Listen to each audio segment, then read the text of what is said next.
On va commencer ce cours par des rappels.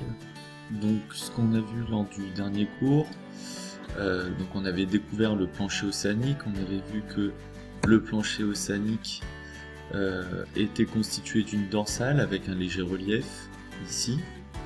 On avait de longues plaines abyssales sans trop de relief, avec quelques rides parfois, et on peut retrouver à l'extrémité une fosse océanique et que cette fosse océanique était le marqueur d'une subduction. On avait aussi vu qu'au niveau de la dorsale, on allait avoir du volcanisme, on l'avait prouvé lors du dernier thème, et que ce volcanisme était à l'origine de la production de roches. Alors, on avait vu aussi que le flux géothermique de la Terre pouvait varier, notamment au niveau des dorsales, donc soit au niveau de la dorsale atlantique, soit au niveau de la dorsale pacifique. On remarque que au niveau de ces dorsales, on va avoir un flux thermique très important. Alors qu'est-ce que le flux géothermique? Comme vous pouvez le voir inscrit en dessous, ça correspond à un flux thermique qui atteint la surface en provenance des profondeurs de la Terre. Donc en gros ici, plus votre magma est proche de la surface, plus votre flux géothermique sera important. Donc cela montre, ce document nous montre que au niveau des dorsales, on va avoir une chaleur à faible surface. Ça veut donc dire qu'il y a potentiellement quelque chose en dessous de très chaud, donc du magma. Donc on va voir à travers ce nouveau petit chapitre la formation de la croûte océanique au niveau de la dorsale. Alors croûte océanique, voire lithosphère océanique, puisqu'on verra que la péridotite sera aussi formée au niveau de cette dorsale.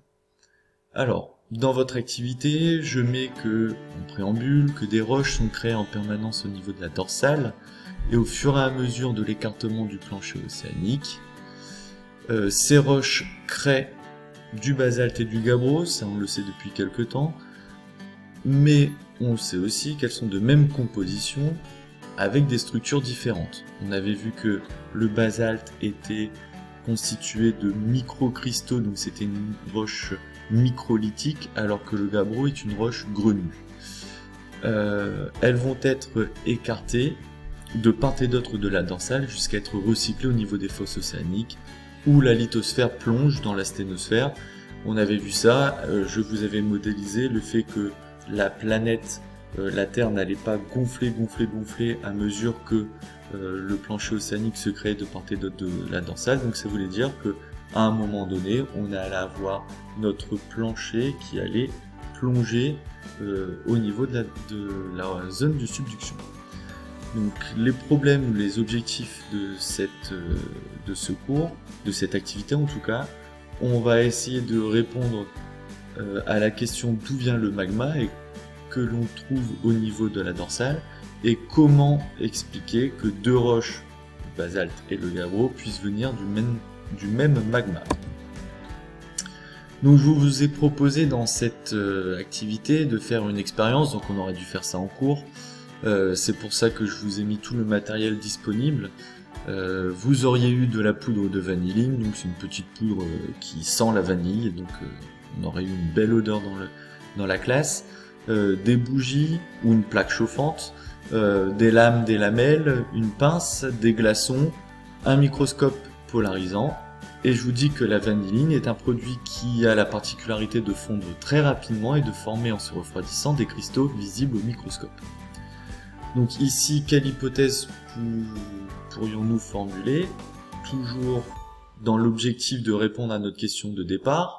En gros, pourquoi je vais avoir deux roches de même composition, mais une sera microlithique, donc avec des petits cristaux, et l'autre grenue avec des gros cristaux. Quelle hypothèse peut-on formuler?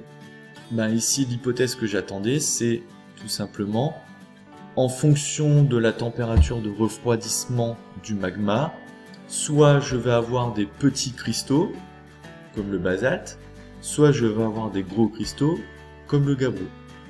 Or, le basalte étant au-dessus, je sais que le basalte se refroidit à une température plus fraîche, la température de la mer, et le gabbro étant en dessous, on devrait avoir une température de refroidissement un peu plus supérieure, donc un refroidissement qui serait à l'aide du protocole de concevoir à l'aide du matériel, pardon, de concevoir un protocole et de le tester pour vérifier les hypothèses. Donc, j'espère que vous l'avez fait sérieusement sur une feuille. Si vous voulez, vous pouvez me l'envoyer pour que je puisse vous dire. Donc là, c'est de l'entraînement, hein. Concrètement, je ne vais pas vous évaluer là-dessus. J'aurais dû vous évaluer, mais vous pouvez me l'envoyer. Comme ça, je peux vous dire à quel endroit, si votre protocole n'est pas bon, pourquoi, les résultats attendus, comment les expliquer, en tout cas comment les montrer, est-ce que je dois faire des schémas, ça, tout ça, vous pouvez me l'envoyer et je vous le corrigerai. Alors, l'expérience, vous avez pu voir ça avec une vidéo YouTube. Alors si ça rame pas trop, ça devrait faire le lien. Sur cette vidéo, on vous montre ce que vous auriez dû faire ou pu faire en classe. Donc on prend de la vanilline en poudre. Cette vanilline, on la dispose sur une lame. Alors, désolé pour la qualité de la vidéo. Je bosse avec un vieil ordinateur, comme au lycée. Et à mon avis, je suis pas le seul à être sur YouTube en ce moment. Donc, cette vanilline, vous la déposez sur une plaque chauffante. En quelques secondes, hein, ça prend pas plus d'une minute, cette vanilline va fondre. Vous voyez, c'est assez rapide. Et là, vous avez deux possibilités. Soit vous la laissez refroidir à température ambiante, soit vous la disposez, donc là ils ont fait le choix en premier de laisser à température ambiante, soit vous la disposez ensuite sur la glace qu'il y a à côté. Donc vous voyez que là la vanilline est en forme liquide. Alors, ils le mettent entre lame et lamelle pour pouvoir l'observer ensuite au microscope.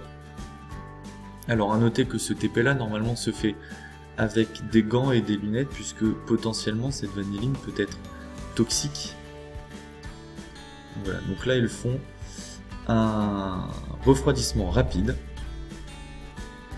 à froid et on l'observe au microscope. Ok. Donc deuxième possibilité, au lieu de le mettre sur une plaque de glaçons, on le laisse à température ambiante et on observe au microscope. Comme ça, on a un témoin, une observation avec un refroidissement lent à température ambiante ou un refroidissement rapide sur des glaçons. Donc maintenant, je m'appuie sur une seconde vidéo qu'ont tourné des collègues. Donc là, vous allez voir les résultats, le résultat d'un refroidissement lent. Donc vous voyez que les cristaux sont longs à se former. Quand ça se refroidit, ça fait d'énormes cristaux qui prennent beaucoup de place. Et vous allez avoir ça un petit peu sur toutes les parties de la lame. Et progressivement, les cristaux vont aller se joindre les uns aux autres. Donc là, vous avez typiquement la formation d'une roche grenue, c'est-à-dire des cristaux qui sont gros et visibles à l'œil nu et qui vont être jointifs, c'est-à-dire qu'ils vont être collés les uns aux autres. Donc là, on voit bien que peu à peu, les cristaux progressent, grossissent, prennent en taille, jusqu'à aller se toucher et se coller les uns aux autres, ce qui fait qu'il n'y a aucune place pour mettre en place un verre, en tout cas quelque chose de très de liquide entre deux. Alors, donc vous avez au final sur la lame des macrocristaux très bien formés, plutôt cubiques et pointus. Voilà. Alors, deuxième expérience, refroidissement rapide, on met la lame 2 minutes sur de la glace, et vous voyez que là on est au même grossissement, et pourtant on va avoir des cristaux qui vont grossir un peu plus rapidement, mais ils ne vont pas être aussi grands que tout à l'heure, et ils vont être là encore jointifs, puisqu'on n'a pas mis au congélateur. Donc ils sont jointifs mais plus petits. Donc vous voyez que déjà la première différence ici, c'est que en fonction de la température, on va avoir des cristaux de taille différente. Tout à l'heure on a des macrocristaux, ici on a des microcristaux. Et troisième expérience, refroidissement brutal, donc c'est ce qu'on aurait pu faire aussi en allant mettre les lames au congélateur. Vous voyez que là on est au même grossissement et on va avoir des microcristaux. Et surtout, les cristaux ne seront plus forcément jointifs. Si vous observez bien, là entre chacun des cristaux qui est blanc, vous allez potentiellement avoir la possibilité de laisser de l'espace, ce qu'on appelle du vert. Donc, quelles seront les conséquences de cela? Déjà, si on compare la taille des cristaux formés, on voit que dans l'expérience 1, on va avoir des très gros cristaux, dans l'expérience 2, des petits cristaux, et là, vraiment des micro-cristaux. Comment utiliser cette expérience? On va donc aller observer nos roches. On l'a déjà fait, le gabbro, on a déjà observé aussi le basalte, on les a déjà vus en macroscopie, donc macroscopie c'est-à-dire en taille réelle, et en microscopie. Si on observe le basalte, on peut voir déjà que c'est une roche sombre, ok. On connaît les minéraux qu'il y a à l'intérieur, feldspath, plagioclase, en grande quantité. Et si je regarde bien, je peux voir, alors là c'est compliqué avec une photo, mais je peux voir que les minéraux sont jointifs.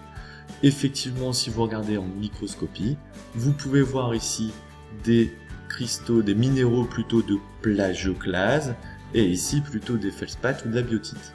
Donc, vous avez ici typiquement une roche qui s'est mise en place avec un refroidissement d'un magma mais d'une manière plutôt lente puisque les minéraux, les cristaux sont grands. On va pas parler de macro-cristaux mais de gros cristaux. Des gros cristaux qui sont aussi jointifs. Maintenant, si je compare cette observation à mon observation basalte,